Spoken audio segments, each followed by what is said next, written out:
Assalamualaikum warahmatullahi wabarakatuh. Halo semua, kembali lagi di channel Adi Bagus. Hari ini saya akan memberikan sedikit penjelasan mengenai standarisasi dari jaringan komputer. Buat yang belum tahu, nama saya Adi Bagus Barka, NIM 039 dari Pendidikan Teknologi Informasi. Langsung saja kita mulai, simak videonya dengan baik-baik.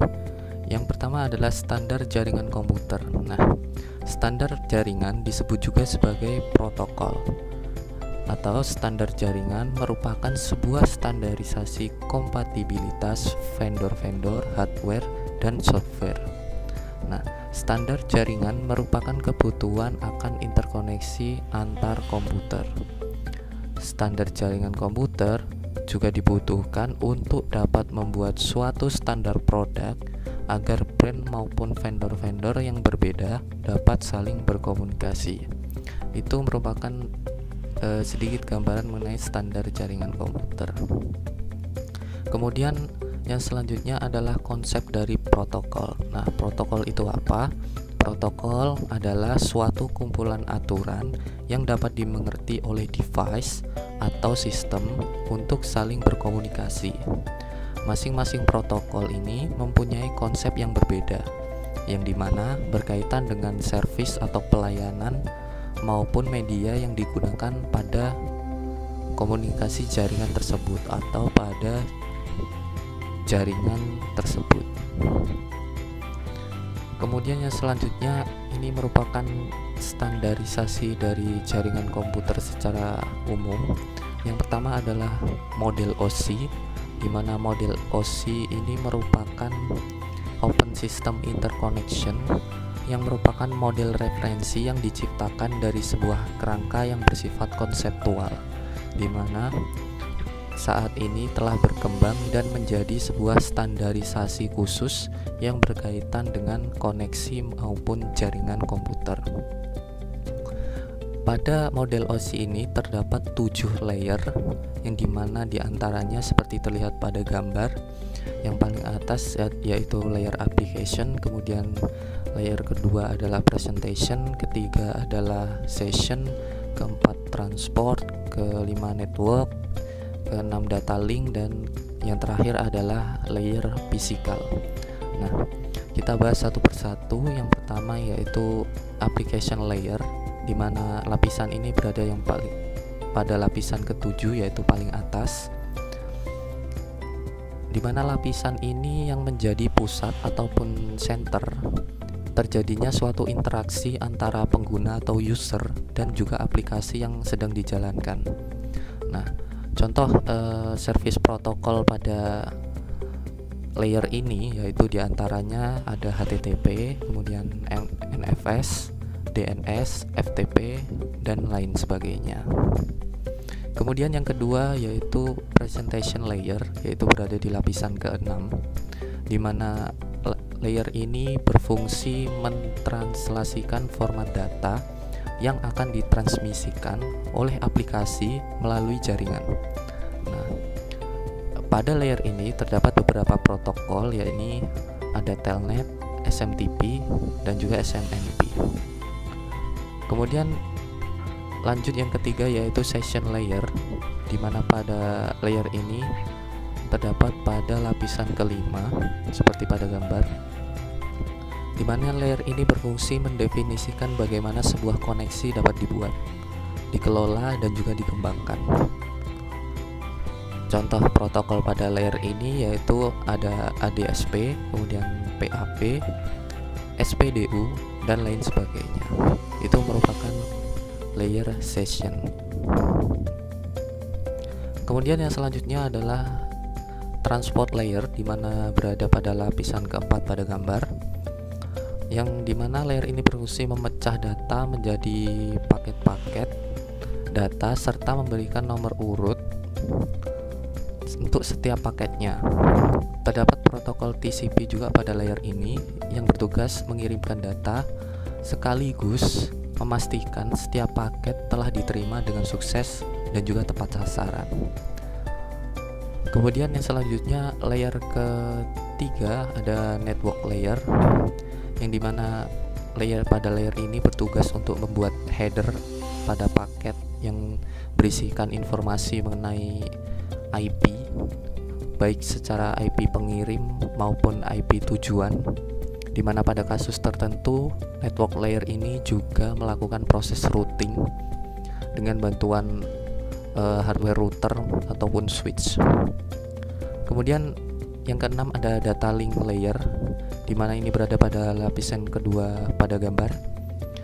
Pada layer ini bertugas menentukan setiap bit dan dikelompokkannya menjadi sebuah format, yaitu frame.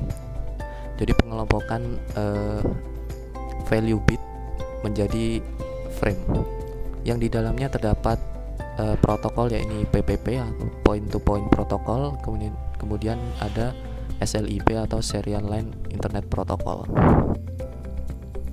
Kemudian yang terakhir yaitu physical layer, di mana lapisan ini berada lapisan pertama paling bawah pada gambar, yang dimana berfungsi mendefinisikan media transmisi jaringan,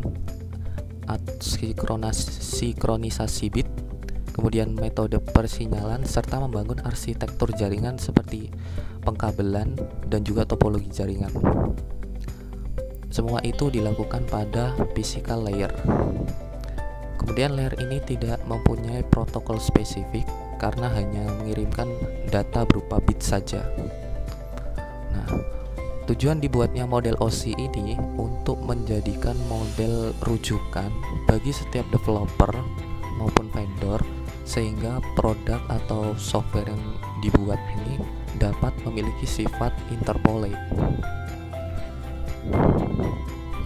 Kemudian model yang kedua adalah model standarisasi jaringan pada model TCP/IP, di mana TCP/IP ini merupakan model yang juga mengarah kepada OSI model, namun dikelompokkan kembali menjadi lebih mudah dan umum, di mana pada model TCP/IP ini terdapat 4 layer, yaitu yang pertama application layer, kemudian transport layer, internet layer, dan juga network access layer.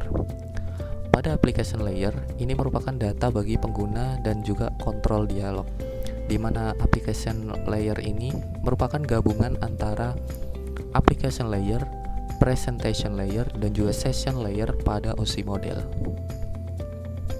Kemudian transport layer, di mana pada transport layer ini komunikasi antara perangkat dukungan di seluruh jaringan yang beragam. Kemudian ada internet layer, atau pada OSI model disebut dengan network layer, yaitu menentukan jalur terbaik menuju sebuah jaringan. Kemudian yang terakhir ada network access layer, di mana ini merupakan gabungan dari data link layer dan juga physical layer, di mana di dalamnya dibuat untuk mengontrol perangkat keras dan media yang membentuk sebuah jaringan. Kemudian yang selanjutnya adalah perbedaan TCP dan juga UDP. Nah, perbedaannya dapat dilihat pada tabel berikut, yaitu TCP merupakan connection oriented sedangkan UDP adalah connectionless. Yang kedua adalah TCP lebih reliable, namun UDP adalah best effort atau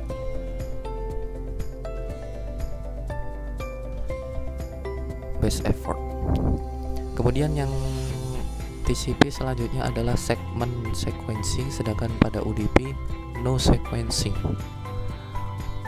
Kemudian pada TCP juga retransmission, namun pada UDP merupakan no transmission.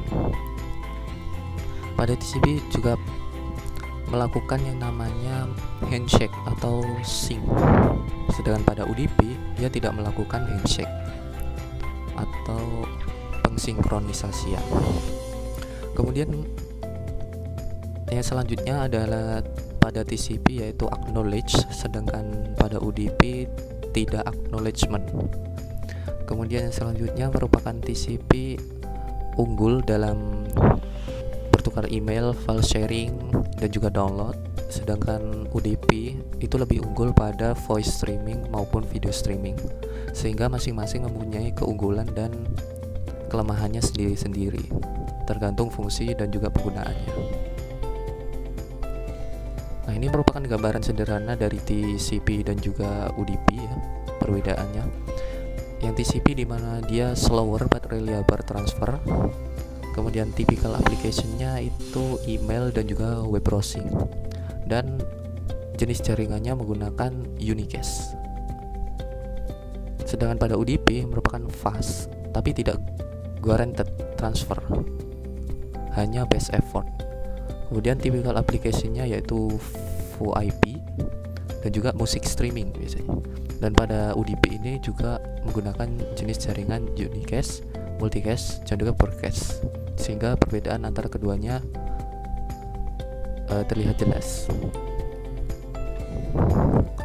Kemudian yang selanjutnya adalah network protocol, di mana network protocol ini ada banyak, diantaranya ada SLIP, Serial Line Internet Protocol, yaitu protokol yang kemungkinan pemindahan data IP melalui saluran telepon. Yang kedua ada SMTP, Simple Mail Transfer Protocol, yang umum digunakan untuk pengiriman email. Kemudian HTTP, Hypertext Transfer Protocol, di mana digunakan oleh World Wide Web atau WWW, yang mendefinisikan bagaimana suatu pesan bisa diformat dan dikirimkan dari server kepada klien. Kemudian ada Telnet, Telecommunication Network, di mana digunakan pada koneksi internet atau local area network. Kemudian FTP, File Transfer Protocol, yaitu merupakan protokol yang berjalan di dalam lapisan aplikasi yang merupakan standar untuk pentransferan file komputer antara mesin-mesin dalam sebuah internet network. Kemudian ada LDAP, Lightweight Directory Access Protocol, di mana protokol perangkat lunak untuk memungkinkan semua orang mencari short organisasi, perseorangan, dan lainnya. Kemudian ada SSL, yaitu Secure Socket Layer, merupakan protokol jaringan yang paling banyak digunakan untuk enkripsi. Ditambah lagi SSL ini digunakan tidak hanya keamanan koneksi web, tetapi untuk berbagai aplikasi yang memerlukan enkripsi jaringan end-to-end misalnya. Kemudian yang selanjutnya adalah SNMP, yaitu Simple Network Monitoring Protocol, di mana digunakan untuk memonitoring device di sebuah jaringan. Contoh aplikasi yang menggunakan protokol ini adalah MR3, The Dude, dan lain sebagainya. Dan selanjutnya merupakan port pada jaringan komputer. Nah, pada jaringan komputer ini terdapat port-port pada protokol jaringan TCP/IP. Contohnya, port merupakan suatu mekanisme yang mengizinkan sebuah komputer untuk mendukung beberapa sesi koneksi dengan komputer lainnya dan program di dalam jaringan tersebut. Nah, ada dua jenis port, yaitu well-known port atau receiver port, di mana range-nya di antara 0 sampai 1023 ya. Merupakan port standar atau port umum yang sudah ditetapkan oleh IANA dan hanya dapat diakses oleh sistem akun atau root akun, dimana contohnya adalah pada nomor port 80 adalah HTTP dan pada nomor port 22 adalah SSH dan lain sebagainya. Kemudian yang kedua ada registered port, dimana range-nya 1024 hingga 49151, dimana port ini dapat diakses oleh program dengan program aplikasi yang digunakan oleh user account biasa. Contohnya nomor 3306 itu adalah MySQL. Kemudian nomor port 3389 adalah remote desktop atau RDP dan lain sebagainya. Nah, itu dia teman-teman mengenai sedikit penjelasan mengenai standarisasi dari jaringan komputer. Hanya itu yang bisa saya sampaikan. Mohon maaf jika ada salah kata. Jika kalian suka dengan videonya, silahkan like. Dan terima kasih telah menonton. Wassalamualaikum warahmatullahi wabarakatuh.